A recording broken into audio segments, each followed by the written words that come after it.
Traditionally, we're only privy to the romantic lives of the wealthy, the powerful, and the famous. Their romantic lives were splashed on the front pages of tabloid newspapers. Their weddings were on the covers of exclusive magazines, and perhaps even broadcast on national television. Now fast forward to today. With the dominance of digital social platforms, media distribution has been decentralized. So the average person can stream Instagram and TikTok the most intimate parts of their romantic lives. People are using their weddings to launch their content creation careers. This is romance in the age of algorithms. Now let's interrogate how the logics of technology reshape our relationship to romantic love and wedding culture. Because we spend majority of our lives consuming visual media, images and videos become a central part in how we literally see the world, other people, and even ourselves. And because we live life through images, aesthetics naturally become very important. And so I ask, how do these images reshape our understanding of what love and the celebration of love look like? So it begs the question, what is the relationship between aesthetics and desire? But more importantly, how much autonomy and control do we really have over our own desires? To answer this question, I argue that there are two types of consumption that are happening simultaneously: the act of consuming and the act of being consumed. For the first order of consumption, the act of consuming, I argue that because we exist in this online economy that is attention focused, it also is paired up with excess material consumption. Now, the second order of consumption is the act of being consumed. I argue that because media distribution is so accessible and anyone can stream anything from their proposals to their weddings, that now makes us objects of public consumption. Now, to really do my thesis justice, I cover this in 6 parts. Number 1, the consumption machine, aka the Naija industrial complex. Number 2, the consumed desire. Number 3, the consumed event. Number 4, the consumed body. Number 5, the consumed class. And lastly, the consumed culture. So without further ado, shall we gist?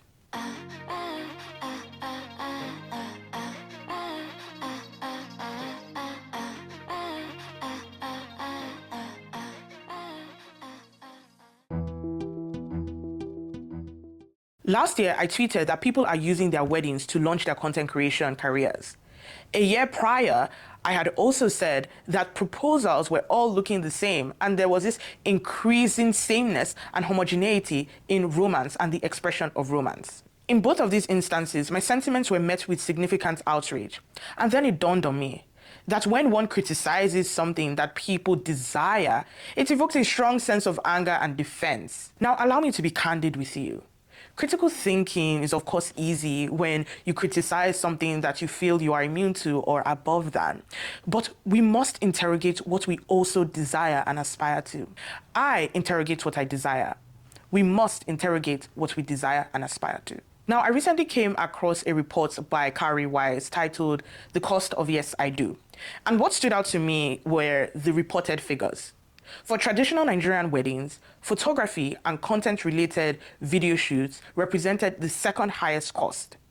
And for the white weddings in Nigeria, content, photography, and related video shoots represented the third highest cost. Now, I thought this was bizarre and possibly maybe not true. But then I stumbled across certain discussions where people said that in hope of their future wedding, they will aim to spend a majority of their budget on designer wedding dresses and photography/videography that will be used for content. And so it made me start thinking about the importance of being captured as an image to be made a spectacle for public consumption. DeBord calls this spectacle. And according to him, a spectacle is not just a collection of images. Rather, it is how we understand social relationships via these images. Okay, now let's break down all the big grammar. What does that mean? Now let's take the notorious example of the proposals that we've been seeing in recent years. You know the one, the rose arch, right? With the white aisle, rose petals on either side, maybe a bit of candles for razzle dazzle, and of course, the very in-your-face neon signage, "Will you marry me?" hanging off the rose arch. And I think what is particularly interesting is that it is a template that I've been seeing over and over and over again. In fact, all the couples seem to now be blowing into one because it is literally the exact same template replicated. Now, what really intrigues me is the reaction to this proposal template. A lot of times I would see, oh, this type of romance can't be taught, which is ironic because it is a viral template. So therefore, it is quite literally taught and learned. What I realized is how all these viral gestures and templates are not recognized as learned, artificial, etc. Rather, it is seen as innate and natural. So what is interesting here is that the commodity, the rose arch, the petals, the will you marry me sign are not seen as commodities that you can buy to represent your love. Rather, it is seen as love itself. To really drive this point home, let's look at a case study, the dominance of diamond rings. Now, my mother never fails to remind me that back in the day, diamond engagement rings were not really all that common. What was common instead were gold bands and, of course, a stone, some unidentifiable stone. And so when we see this elevation of diamond rings as the choice piece of jewelry for engagement, that goes all the way back to the impressive advertising strategy by the company De Beers. So De Beers is also the company that popularized the slogan, "Diamonds are forever," as well as the 2 to 3 month rule, which is that your partner should put aside 2 to 3 months worth of their salary as the value of the diamond ring that they will be using to propose. Now let's fast forward to the 21st century, right? And go straight to De Beers' more recentish campaigns titled Nature's Wonders.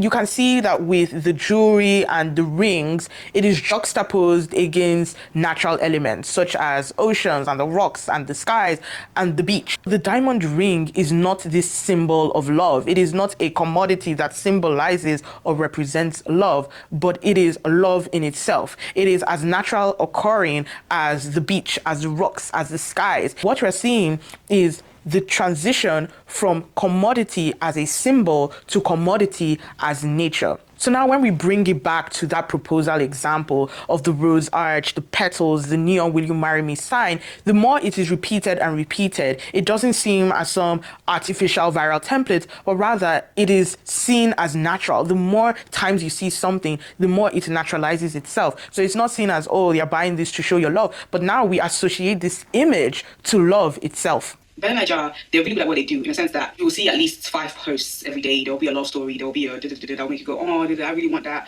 But I just found myself getting to a place where I was starting to obsess, and that is never healthy. And it's nice to aspire to good things and be inspired by other people's stories. Like I mentioned, obsession was starting to set in. The BBL Naija Industrial Complex. The BBL Naija Industrial Complex is a term that I coined around 2 years ago to explain a structural shift.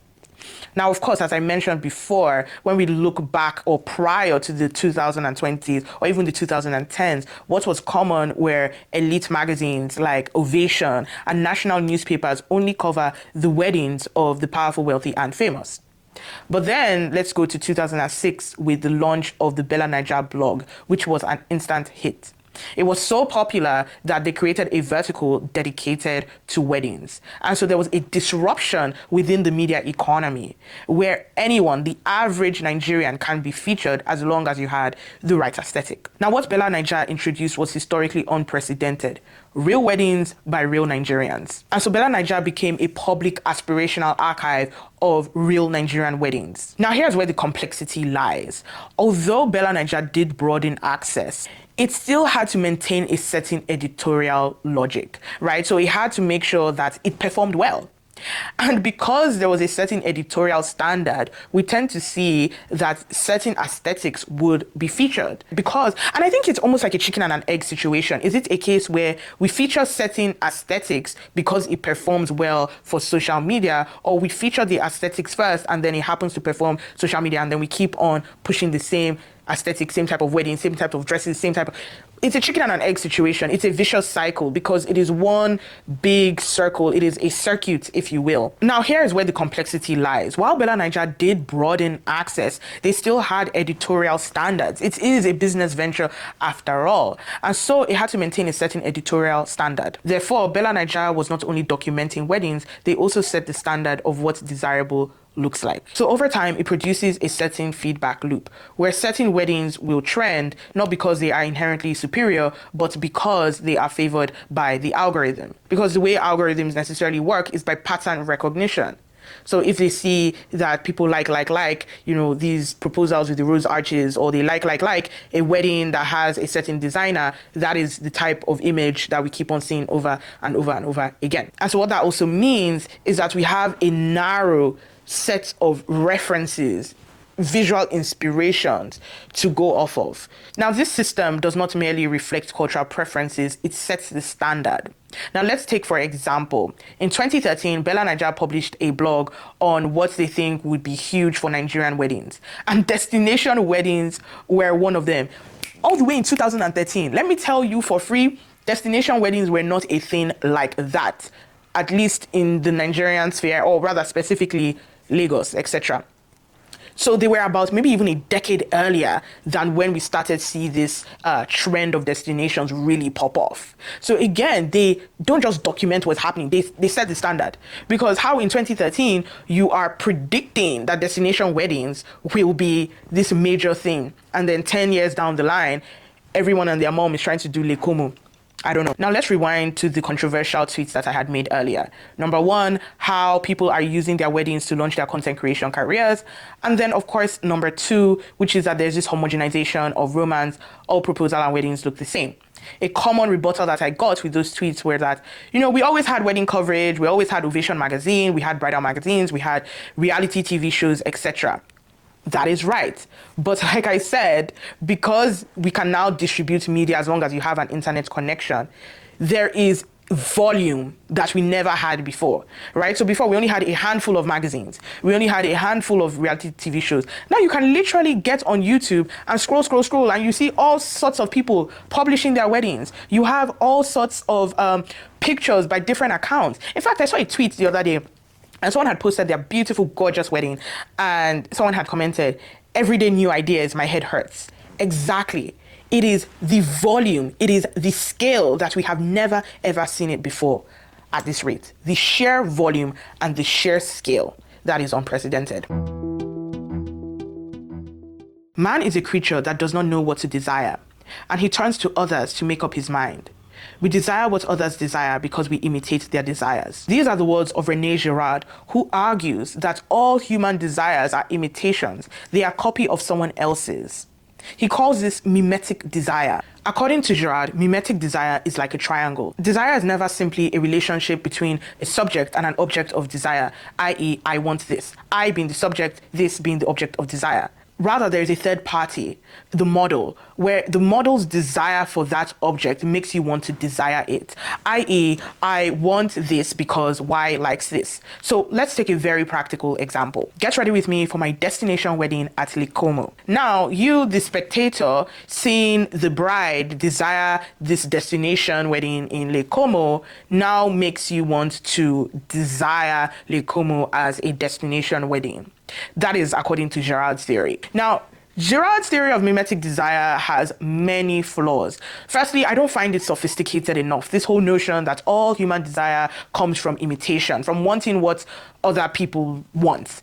And I think the point is not that it's supposed to be this ultimate theory that explains it all. However, I do think it's useful in the sense that it compels us to ask important questions about why we want what we want and what shapes our desires. And I think the other flaw that I find with the theory, and that's why I find it fundamentally not sophisticated, is that if all human desires are an imitation of someone else's desire, who was the first person with the original desire? Who was the first person with the original thought? And the thing about it is that we can't really answer that. So yes, I don't find it like this total theory that helps us to explain everything, but I do think it's really important to help us really interrogate and unpack why we like the things that we like. If we desire the same thing, are we in competition with each other? Now, according to Girard's theory about mimetic desire, he also argues that there's mimetic rivalry, which is that because you have, multiple people desiring an object and that object cannot be shared, that raises rivalry or competition. Now, this may not make sense because what type of competition? Surely you're not competing over the same man, and you surely cannot be competing over virality, right? Because under this online economy, virality is an abundant resource. Multiple people can be viral at the same time, at the same place. It is true that virality is abundant in occasion, which is that multiple people can go viral simultaneously. However, virality is scarce in duration. So what that means is that a bride can go viral and trend for a couple hours or even the full day. However, this is short-lived, it is fleeting, it is ephemeral. And so what happens is the fight and the rivalry is about cultural relevance. So, for example, with Sophia Richie created this new aesthetic era of quiet luxury and old money aesthetics via her wedding. Her wedding changed something in the zeitgeist. She became a cultural reference. Now, for most brides, virality is just enough. They're content with virality. They want to trend, they want impressions, they want likes, etc. And that's fine for them. But for some others, they want cultural relevance. And so the rivalry and the competition is concentrated around their ability to hold exclusivity and cultural relevance. Now let's take this as a case study. Tayo, this influencer that recently got married to her beau, Yemuli, was the talk of the town during her wedding. And then here comes another bride, Hafsa, who got married 3 years prior. So Hafsa calls out the designer of her dress, who also designed for Tayo's dress. Her name is Deola Sego. And so she writes that she's extremely disappointed that after paying $5,000, that the design that Deola Sego gave her for her wedding was replicated for Tayo's wedding. And so she said that she was really disappointed in the fact that, $5,000 could not buy her exclusivity. Now, a couple things are happening here. This talk of exclusivity, like I said before, the rivalry is about cultural relevance. So most brides are happy to just go viral. And for example, Hafsa's wedding did go viral in the sense that very beautiful looks. But what she wants is to be associated with this unique design, to be the face of this template. Now, it's also not lost on me the timing of her critique. Now, subconsciously or consciously, this critique came at the time of Tayo's wedding, like the heat of the wedding. And, she chooses to air her grievances. And again, she's well within her right to feel however she feels about it. But she chooses that time during the thick of the wedding to talk about it. And in many ways, it diverted attention not to her as the person, but then to her as a bride, to her as a template, as an aesthetic reference, to say, hey, guys, I am the OG. That is my design. I am the original bride of that design. So that's how mimetic rivalry would look like in this case. Now, one thing about this whole theory about imitating desire and competition is that Girard talks about it as direct competition. But I want to actually extend Girard's theory and say that it is not always direct, right? It can even be indirect competition. So one thing that I've noticed is that after very highly visible weddings, I've seen people compare bridal looks of brides that have gone viral. So they'll say which dress is better, which ashoke is better, and all these things. And so we see that competition doesn't emanate from the subject and the model of desire, but it is also emanating from people who spectate, who are consuming it, the online guests and stuff like that.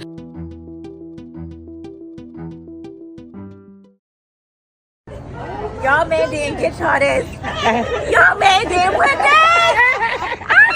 Another way we see competition manifest is in rivalry and desirability. Now, from that video, we can see that was meant to be a sweet moment. You just got proposed to by the love of your life, but the first thing that comes out of your mouth is, young mans can't get none of this. I've talked about this multiple times, about how under the patriarchy, desirability is very competitive. So even though you're not competing against the same man, you are positioning yourself in a hierarchy. So one thing that I've seen is how women measure themselves up and evaluate themselves based off of what men do for them, right? So desirability is competitive and they create a hierarchy. And so in that case, we see this grand gesture. It's a beautiful proposal. It's a drone show or whatever the case may be. Very sweet. But she is now saying this grand gesture, you guys as men could not do that, right? And therefore, she positions herself as higher in the desirability hierarchy. So that is how the competition also works. They create and construct hierarchies to measure one's desirability based off of what men can do for them. So to receive more means that you rank higher, to receive less means that you rank lower. That's to put it very simply. Now, we commonly understand weddings as a site of consumption, of excess. You know, the multiple wedding dresses, the thousands of vendors at the wedding, the elaborate decor. But what I argue is that not just is it a site of consumption, but it is equally a site of production. And this production operates in two senses, the cinematic and the manufacturing. When it comes to the cinematic production, I mean it in a very literal sense. The fact that people almost treat it like a reality show. Every single part is being recorded and streamed, etc. And I think what is particularly interesting is that weddings typically would be just concentrated on the day, right? So prior to social media, the bride is the attention for the day, right? But what is particularly interesting is that because of social media, they're able to elongate that process for as long as they want. So by recording all the way from their proposal to their get ready with me, to their bridesmaid proposal, to their pack a gift with me, because they can produce and record every single moment, it becomes a whole cinematic experience. And it kind of reminds me almost of the reality shows of the mid 2000s and the 2010s. So you say yes to the dress, Bridezilla, all these type of reality shows. But instead of a production house, people are the production networks themselves, so they can distribute it. Now, the second sense, now this is one that I find particularly interesting, is the manufacturing production. Now, behind the spectacle of the wedding is a whole network of vendors. You have your food catering teams, you have your drinks, you have the decor, you have the videographers, photographers. It is a whole network. This network of vendors become a whole infrastructure of labor. And I think what is interesting here is how content creation is also following the vendors, right? Your catering team have their own content creators, the decor team have their own content creators, the designer has their own content creator, the content creator of the wedding has their own content creator. And the contemporary wedding reveals a very complex dynamic where we're not only consuming the wedding as a spectacle, but we're also consuming the labor that goes into the wedding. And so what we're seeing within this wedding ecosystem is that every laborer has to produce twice, once as a worker and the second as an image, as an aesthetic. Weddings have now merged into the nightlife economy. Now, I'm so sorry for not giving this disclaimer earlier, but I understand that when I do talk about weddings, it's very Lagos-centric because that is where I grew up and that is all I've ever known, right? Now, let's rewind. Now, Lagos, the city that I've always grown up in, is a melting pot of different cultures and ethnic groups, etc. However, by virtue of it being a southwest state, a large part of Yoruba culture influences how we experience society and wedding culture, for example.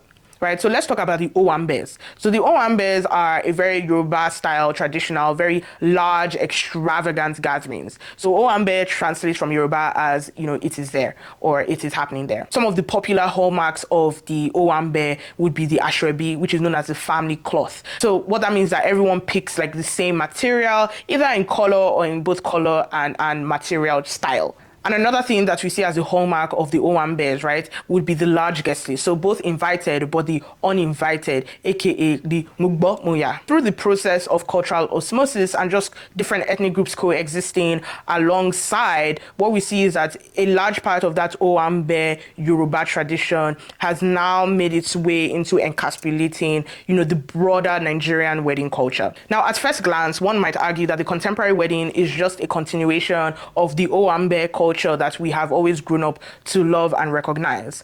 But it's actually very different. The structure of it has largely changed. Now, the thing with Owambes as a culture and a cultural practice is that it's very communal. Of course, very large in celebration, but very communal. So what I argue is that in contrast, wedding culture now is actually very hierarchical. And we see this hierarchical nature in the rise of the after party. With the rise of Dirty December, we simultaneously started seeing a shift with wedding parties, where it became a whole event in itself. Now, before, the wedding party was a very informal setup, right? So it would be in the reception hall and it wouldn't go on for very long. So now what we see is that the wedding party now moves over to a different venue, which then changes the social form and the essence of the wedding. Now, one might argue that the reason why it changes to a different venue is for cost and logistical reasons, i.e. it's very expensive to rent the entire hall for the duration of the after party. This is true. But I also think that simultaneously, when we're considering the cost factor, we also have to understand the sociological factor, right? Where weddings themselves, if we understand it to be this spectacle, the wedding party is an extension of that. But not just is it an extension of a spectacle, but how this spectacle is integrated in the dirty December economy, the nightlife economy, or rather what I call the oblate economy. And so when we look at how the wedding then integrates itself within the nightlife economy, we start seeing elements such as bottle girls with the bottles and the sparklers. We see dancing gorillas, celebrity DJs, even tables. Like, people now have like sections, right? Like almost similar to the club. And I'm like, bro, what is this? I'm not laughing like because it's funny. I'm just laughing because I find it intriguing. And I think because it is taking the structure of the nightclub, we do see a little bit of that loss in intimacy. Now, if you don't know, Dirty December is this a large social phenomenon within Nigeria, but also in Ghana, for example. And we see the diaspora come home in times of December, and it becomes this massive party. So think clubs, think beach houses, think concerts, etc. And I think weddings are part of that infrastructure. A lot of the time, and you guys have to be honest, you guys will come to Lagos and then you kind of expect that the same way you end up at a section in some club somewhere is the same spontaneity in which you will arrive at some random person's wedding after party, right? So you don't need to know them. And so attendance is not associated to any form of close proximity or social relationship with the couple. It just becomes another event within the broader entertainment network. So when we talk about the hierarchical nature and how it merges into the nightlife economy, let me give you a very good example. One thing I started seeing are tiered wristbands, okay? Like, either they're tiered by color, they are tiered by name, in fact, some of them will say VIP, VVIP, normal, to show the different categories of guests. And those guests will be given maybe more food or more goodies, more goodie bags. Now, I'm not saying that in traditional Owambe culture that everyone was exactly the same at all times. However, with this new style of wristbands, etc., it formalizes or institutionalizes that hierarchy. But also, it's also very, very, very, very similar to what we see in club culture, where you have your VIP sections and you have the people who are not VIP. There's VIP, there's VVIP, there's VVVVVIP. So it's almost operating like a Nigerian concert.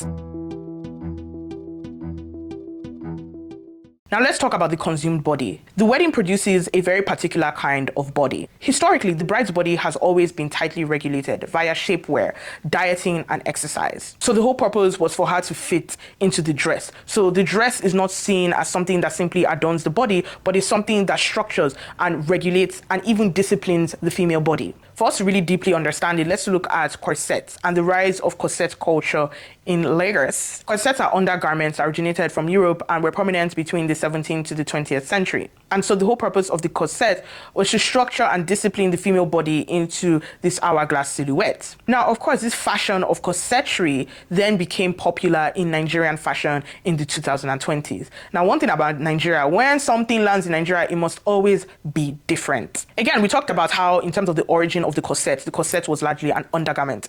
It was invisible. So in as it was supposed to discipline the female body into an hourglass silhouette, this discipline was invisible, i.e. it was under the clothes. But with Nigerian fashion, we notice that the corset is visible, i.e. therefore the discipline of the female body is visible. It becomes an aesthetic in itself. So while the disciplining of the female body was invisible when it comes to the origins of corsetry, in Nigeria and Nigerian fashion, that discipline is made visible. It is the aesthetic. This whole concept of, can I be snatched more? So this whole concept of being snatched, right? To look snatched is the aesthetic. And so this regulation and the discipline of the female body in the aesthetic also shows up in bodily function, right? So you see videos of women, they can't sit properly, they can't eat properly, they can't bend down, they can't do anything. So they're rendered almost temporarily immobile. Here's how much I spent to look this good for #MateItAbsent. Let me be honest, attending a Nigerian wedding as an Ashwebi guest is a whole production. Now, what I find the most fascinating is that with weddings, the disciplining of the female body tends to only be restricted to the bride. But now, in today's culture, the disciplining of the female body also extends to the guests. So the guests also are co-disciplined and co-regulated alongside the bride. So what we see is that even the guests are in extremely tight corsets, they're snatched, they can't sit, they can't eat, they can't do anything. And I argue that there's a reason for this. We have more than established the fact that anyone can go viral at any time. Weddings especially is a site of potential visibility. So anyone can move from known to unknown very quickly by just one viral video. And so this potential of possibly being seen and visible shapes behavior. The wedding is no longer a private event, but a potential viral event. Then guests also become not just attendants, but co-performers. And so the guest, in a sense, becomes an extension of the wedding's aesthetic. And I think this is also why we're seeing the rise of attending weddings become so expensive. Like, you are a guest, but you are paying an arm and a leg to just be a guest, right? Because weddings have become this aesthetic project. And so guests are therefore either directly or indirectly compelled to play a part, literally and metaphorically. Now let's go back to the topic of the consumed body. We have now established that certain aesthetics, certain weddings, certain silhouettes perform better by the algorithm. What that means is that this ideal body that exists online, that is good for Bella Naija and Ashrebi Bella, becomes a gold standard, right, in which people are made to fashion themselves against. So think of it, the very curvaceous, voluptuous bum, right, the cleavage, the frontal with the Lagos hairline, you know, I'll put a clip of it, with the Lagos hairline, the face beat, etc. So that is the online version of beauty. And so I argue that people then start to modify their physical offline body to match up that ideal online body. Now, one of my favorite theorists, her name is Chrissy, she calls this soft transhumanism. And so the gap between the idealized online body and the offline body drives the pursuit for bodily modification. Allow me to make a very provocative argument. I argue that the corset culture that has emanated from Nigerian weddings directly fuels the BBL culture that we're seeing in Lagos. Now, I know I just laughed at myself, but genuinely, I 100% believe that. Let me explain. Now, if we think about under a patriarchal system where they teach you that the apex of a woman's achievement and beauty is when she gets married, therefore, the wedding is a site that produces the ideal woman and therefore the ideal feminine. And again, we talked about how the Nigerian traditional cultural dress across different ethnic groups has now embedded corsets, you know, cleavage, you know, I love some good cleavage, but cleavage, hip padding, and that whole very voluptuous Rubenesque silhouette. And again, if we think about how within the wedding economy circulate certain images over and over and over again, that means you are casually on Instagram or on TikTok and you're seeing, you know, guests, the bride, oh, massive curvaceous bottom, you know, nice ample bosom, etc., over and over again. It doesn't matter that this is only contained in the weddings. This now becomes not just the ideal feminine for a wedding, but the ideal feminine, period. And so what we see is that the beauty practices within the wedding economy, the wedding industry, trickle down into everyday beauty practices and beauty rituals. And what we see here is that the online body, which embodies a certain look, an aesthetic, is placed as the ideal. And then you have your offline body, your real body. And so what we see is that that gap between the ideal online body and your real body, the offline body, then creates a pursuit for bodily modification.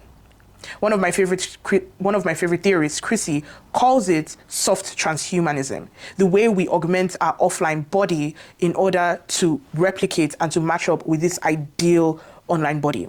Now, if we look at soft transhumanism, how does that now feed into this BBL culture?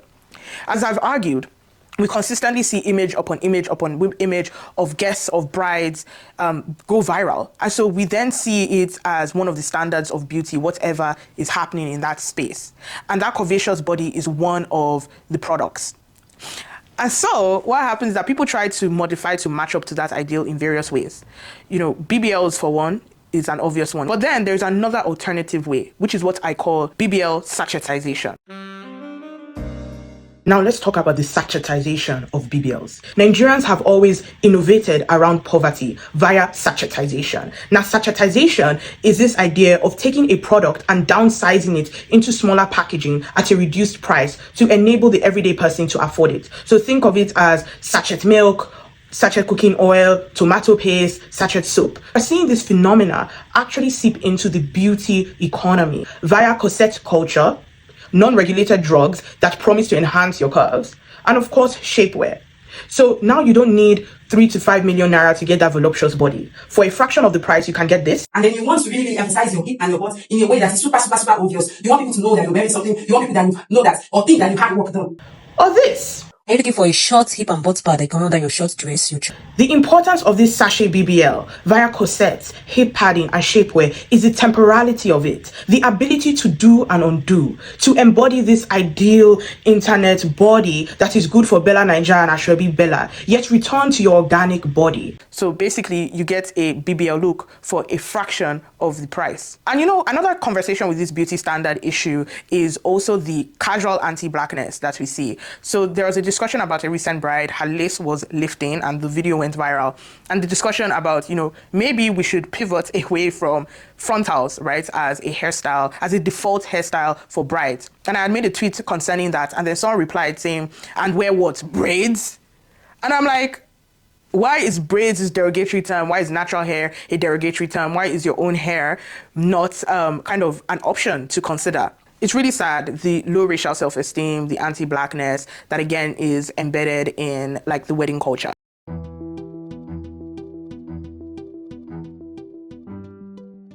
Contemporary weddings function not only as celebrations, but as a stage in which class is performed. Scholars like Smith argue that weddings have become a site of demonstration of taste, social mobility, and success. In a similar vein, Mupusa argues that weddings have also become a stage to perform an aspired self. And I think this dynamic is not new. Before there was social media, there was colonialism. Weddings have always been a site of aspiration and class imitation. So let's look at the origin of the white wedding. Queen Victoria's wedding was a turning point in wedding culture, really ushering that level of extravagance and public spectacle. For example, she was a prominent figure that popularized the white wedding gown.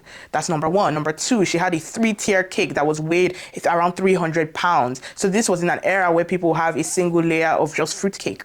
And last but not least, she was literally the first monarch, so the first British monarch, to have her wedding in the afternoon so that it can be a public spectacle, so that thousands and thousands of people can see them proceed in and cheer for her. So this is not new. Wedding practices of the elite then diffuse downwards to other types of classes. And therefore, these lower classes then reenact these practices to perform an aspired social mobility. This logic persists in contemporary Nigeria. Today, the white wedding remains the most financially significant component of wedding costs. Carrie Rice reports that 70% of all wedding costs are attributed to the white wedding. So one can even see the direct correlation where we can then say that white weddings are therefore the sites of consumption and excess and spectacle and that level of extravagance, hence the cost disparity. Now, when we look at the reports, less than 7% of workers in Lagos earn more than 200,000 naira, give or take $125. So there's a clear disjuncture between the performance of wealth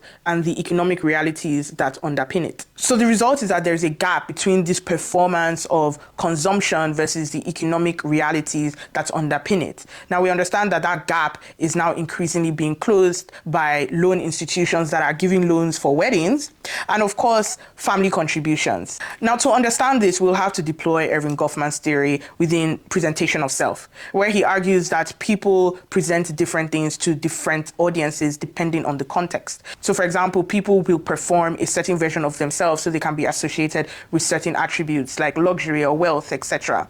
Now, Goffman's theory is extremely compelling. He argues that we perform versions of ourselves for external people, depending on what we want them to see. I argue that not only is this performance external, but it is internal, i.e. we don't just perform for other people, we perform for ourselves as a form of manifestation, a form of self-actualization. As more individuals adopt the practices, the images and aesthetics of the upper classes, the upper class would always find new markers of distinction. Now let's take this case study of none other than What If I Record Every Day of My Life Forever, Miss Temi Otedola. Now Temi, who is the daughter of billionaire Femi Otedola, has a penchant for vlogging and creating content about the everyday mundane aspects of her life.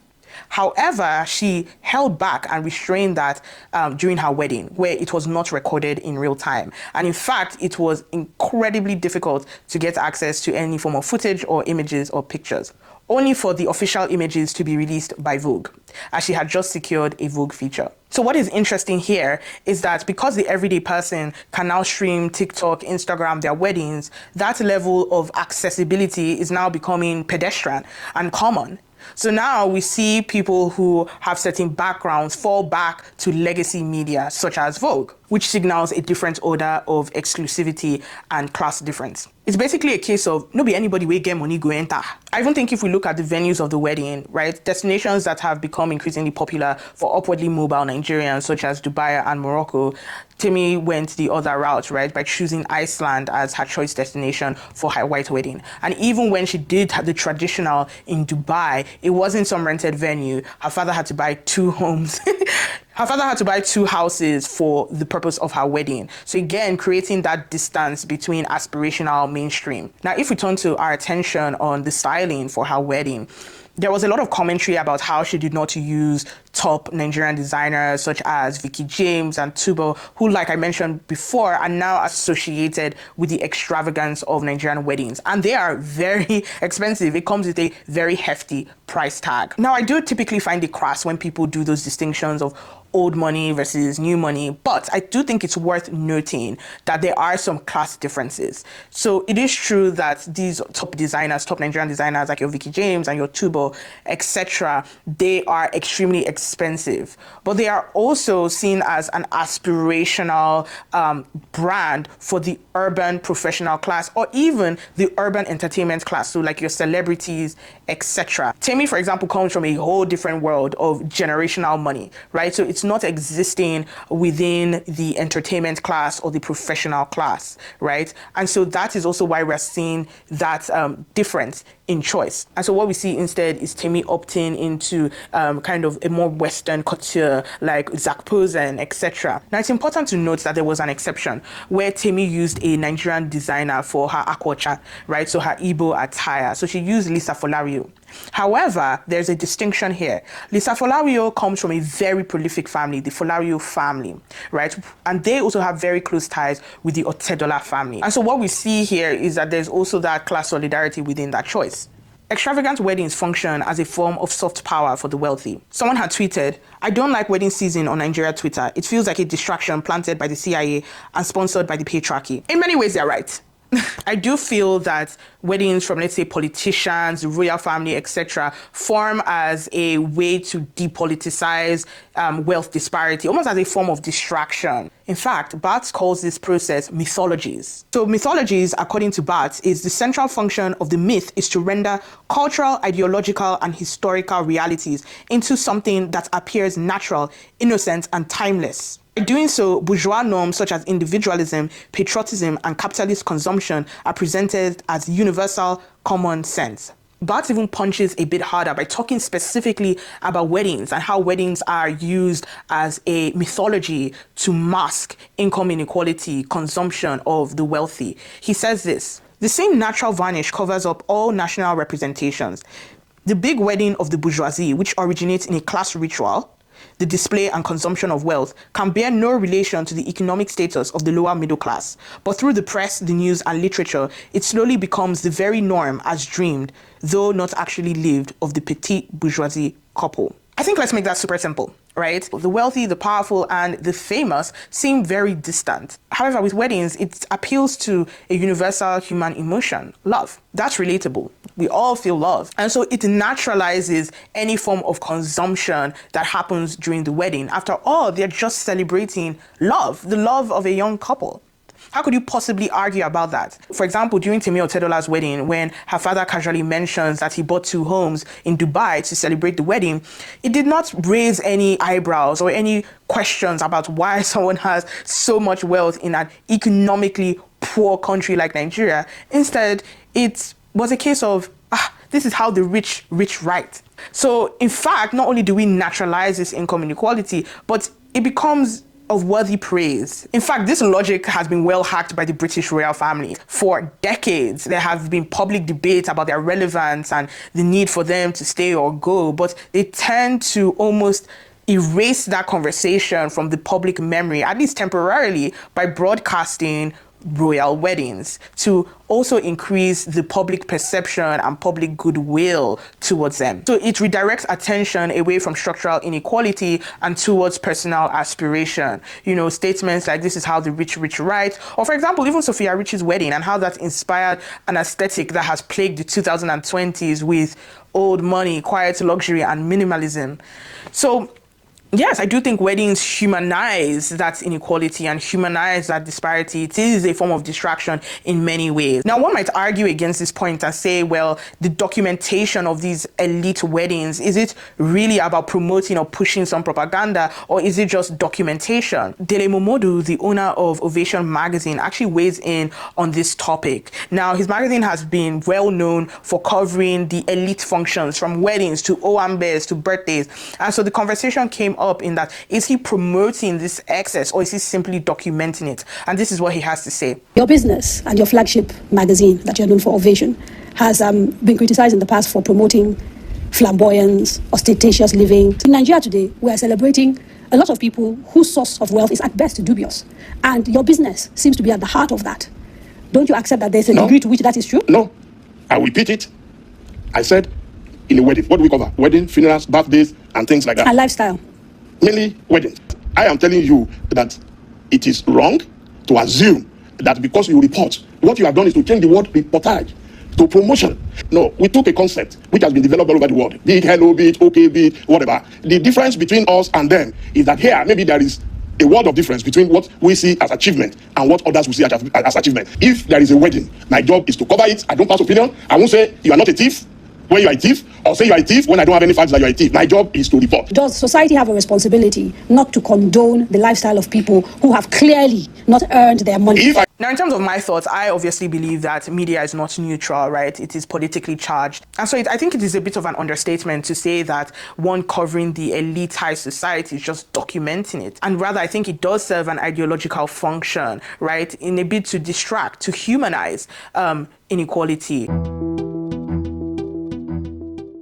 I'm going to marry a Nigerian and you're going to wear gele for my wedding. As weddings become increasingly consumed via images, that means that certain cultural practices will be detached from its original context. The whole notion of the big Nigerian wedding is now seen as an aesthetic, removed from its cultural significance, especially as it relates to specific ethnic groups. Stuart Hall calls this concept a floating signifier. He argues that cultural practices are no longer fixed. Rather, they become mobile and open to interpretation and adoption. So what we see is that cultural practices that were once tied to certain histories and contexts are now reshaped to fit new aesthetics. To put it simply, I remember the controversy from just a few years ago where non-Nigerian couples would often don the wedding attires of different Nigerian ethnic groups, be it Yoruba, Igbo, Edo, etc. And it dawned on me that there was a significant shift, right? Weddings, which were typically a celebration of love, but also of traditional marriage rites, have now been changed, right? So we associate them with the aesthetics rather than